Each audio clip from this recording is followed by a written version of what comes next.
Sa iba pang mga balita, inilunsad naman ng Parish Pastoral Council for Responsible Voting o ng PPCRV ang programang naglalayong himukin ang mga publiko na gamitin ang kapangyarihang bumoto. Ito ay para patayin ang kultura ng pagbebenta at pagbili ng mga boto. Yan ang tinutukan ng aming kasama si Ria Fernandez. Naglunsad ng bagong advokasya ang Parish Pastoral Council for Responsible Voting o PPCRV para sa pambansang halalan sa taong 2016. Ng One Good Vote na magsisimula ngayong Mayo hanggang sa eleksyon.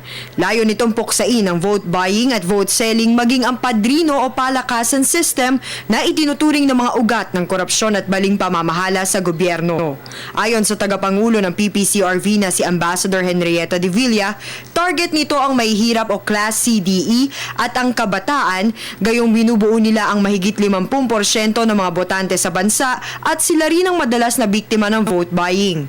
What makes One Good Vote different from among our voters' education materials? Because it's an education program. It is specialized. It's people-driven and community conscience-based. Ipakikilala rin sa kanila ang bawat kandidato na kanilang bibigyang grado base sa 3K o character, kakayahan at katapatan. Maliban sa mga botante, sakop din ng One Good Vote ang mga kandidato mismo. Inaanyayahan ng Simbahang Katolika ang lahat ng kandidato mula sa anumang relihiyon na sumali sa tipanan.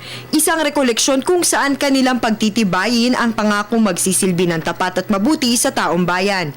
Paglilinaw ng Arsobispo ng Maynila na si Luis Antonio Cardinal Tagle, hindi dapat bigyan kulang hikain dahil ginagawa lamang nila ito para tulungan ng Commission on Elections sa pagsusulong ng malinis, mapayapa at mapagkakatiwalaang halalan. Masaya ang acting COMELEC chairperson na si Commissioner Christian Robert Lim sa tulong mula sa PPCRV kontra vote buying. See the need of PPCRV to be present.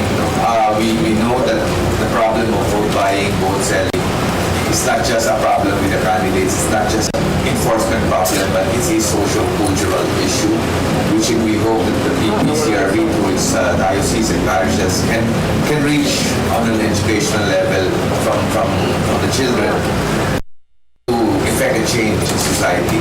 Binigyang diin ni Tagle na ang kapalaran ng isang bansa ay nasa kamay ng taong bayan. Ang konsyensya, sabi nga po ng iba't ibang religious traditions, ang konsyensya ng tao ang pinakasagrado na bahagi ng kanyang pagkatao.